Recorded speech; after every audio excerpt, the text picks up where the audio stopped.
seen the title, you know that this combo of videos, or podcast, depending on where you're listening, are about Rick Martel. What makes this a little different than previous content is that this is a tag team of two of our oldest and dearest series. First, PW Profiles, a series that gives a showcase to those within the annals of pro wrestling history who at one point or another were lost to the history books. It's not that these wrestlers weren't or aren't important, it's that they are glossed over, or they have 1 to 2 moments that history seems to focus on. Logan Scriptures, on the other hand, is a series where I take a look at wrestling moments and how they should have happened or how they could have happened. We're going to be touching on the career of Rick Martel, more than just the well-known Strikeforce tag team and the model instances of his career. We also are going to be booking the comeback that was never realized in late stages WCW. Rick Martel began his career in the early 1970s. Already an impressive amateur wrestler, he took to professional wrestling no problem. This was pre-Hulkamania, so if you had a sporty background, specifically an amateur wrestling one, the Stu Harts and Vern Gagnes would search you out. Early success was found in Canada with Stampede Wrestling, Oregon with Pacific Northwest Wrestling, and Hawaii, where he served as the territory's booker. Martel made his debut in the WWF and had a good 2-year stint, mainly as a tag team competitor. He and tag team specialist Tony Gurria would form a tag team in that New York territory. The two would feud with the Wild Samoans, the Moondogs, and the tag team of Mr. Fuji and Mr. Saito. 2 tag team title runs later, Martel would be out of the WWF until 1986. While away from the WWF, Martel would find a new home in the Minneapolis-based AWA. In 1984, he defeated Japanese legend Jumbo Tsuruta for the AWA World Heavyweight Championship. This reign would last for 19 months, the third longest reign in history and the longest in the 1980s. He would defend frequently against King Tonga, the future Haku, AWA stalwart Nick Bockwinkel, and future Fabulous Freebird Jimmy Garvin. He even participated in some AWA versus NWA Champion versus Champions matchups with the Nature Boy, Ric Flair. He would return to the WWF in 1986 and immediately went back to the tag team scene, this time teaming with Tom Zink, the future Z-Man in WCW, as the Can-Am Connection. The two would challenge for the tag team championship, but their largest moment came when they performed in front of the 93,000 plus in Pontiac, Michigan at WrestleMania 3. The team would split up when Tom Zink left the WWF, but Martel would stay in the tag team division, this time partnering with Tito Santana for the next 2 years as Strikeforce. Tito Santana would jump up from the Spanish announce table and assist Martel as he was being beat down by the Islanders. The Islanders would also help the team with their name creation. As Santana said, they would strike the Islanders with force. Strikeforce would win the WWF Tag Team Championships when they would defeat the Hart Foundation. They would have a good run as champions for 5 months before losing to Demolition. Martel would leave the WWF for about 6 months to take care of his ill wife. In story, he was written off of TV after a devious attack from Demolition and their manager, former rival Mr. Fuji. Strikeforce would get back together at WrestleMania 5, but not for long. When they were facing the Brainbusters at WrestleMania, the Brainbusters being Tully and Arn Anderson of Four Horsemen fame, Tito accidentally hit Rick Martel with his finishing move, a flying forearm. This caused Martel to become irate and leave his partner to finish the match on his own. The beginning of this heel turn wasn't anything special, with the bigger moment being the addition of Slick as his manager, but as Rick Martel's 1989 was nearing a close, he added some arrogance.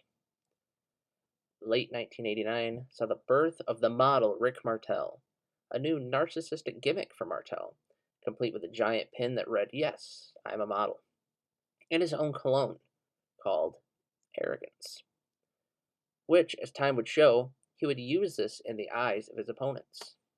He had a homecoming win in Canada at WrestleMania 6 as he defeated Coco Beware. Martel's next big feud had him going up against the Snake Man himself, Jake Roberts. This started on the Brother Love Talk show, and on the show, he sprayed arrogance in the eyes of Jake Roberts, which blinded Jake. This feud would go into the Survivor Series, where Martel's win, himself, Warlord, Hercules Hernandez, and Paul Roma swept Jake Roberts' team of Jake, Jimmy Snuka, and the Rockers. This was the first time in Survivor Series history that one team had swept another team.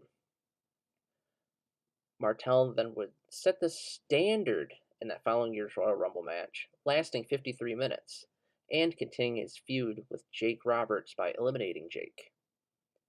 Roberts would finally get the upper hand on Martel at WrestleMania 7, defeating him in their now infamous blindfold match. 92 to 94 started the slowdown of the model. He did feud with Tatanka, Tito Santana again, and Shawn Michaels, even participating in a no-hitting in the face match at SummerSlam in front of that raucous Wembley crowd. But the last big moment for Martel came on a 93 edition of Raw, where he co-won a Battle Royal with Razor Ramon to determine the new Intercontinental Champion.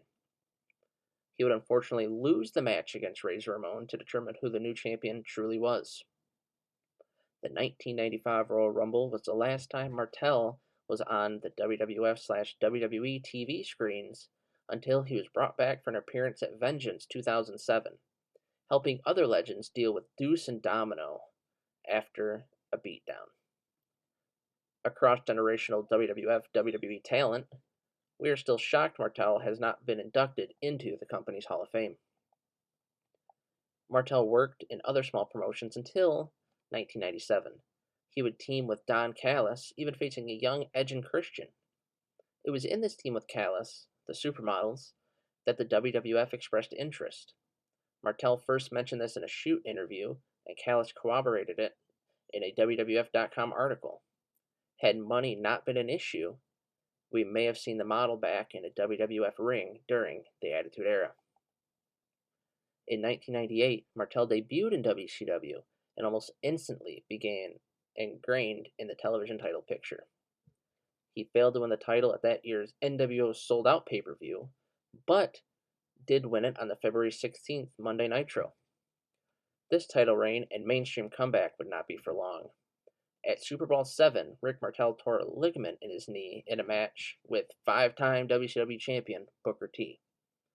Ironically, Martel was supposed to regain the title here and then defend it and win it again against Perry Saturn that same night, in a gauntlet-style match. He came back in July of that year, but in his first match back, he got injured again, this time against Booker T's fellow Harlem Heat member and brother, Stevie Ray. Except for one offshoot match in 1999, Rick Martel has stayed retired. But what if he hadn't gotten hurt that first time? What if Rick Martel had gotten that career renaissance in the later boom period of WCW? Well, if you plan on watching any wrestling content related to this Rick Martel two-parter, AWA, 80s WWF, 90s WWF, or 1998 WCW, make sure you are watching with a copy of Watch Wrestling Get Drunk, or one of its many expansions. As if watching pro wrestling with your buds wasn't fun enough, this game takes the watch parties to the main event. As of right now, the team at Falling Whale Games have a second Kickstarter out there with another print of the original game, as well as 3 expansions, bonus trivia, secret actions, and hardcore. Go to fallingwhalegames.com to find a link for their Kickstarter and for all the other Get Drunk games they have created. We want to send a special shout out to the crew at Falling Whale Games for sending us copies of Watch Wrestling Get Drunk. Make sure you're paying attention to the Pro Wrestling Proverbs social medias as well as our YouTube channel for any other Watch Wrestling Get Drunk content.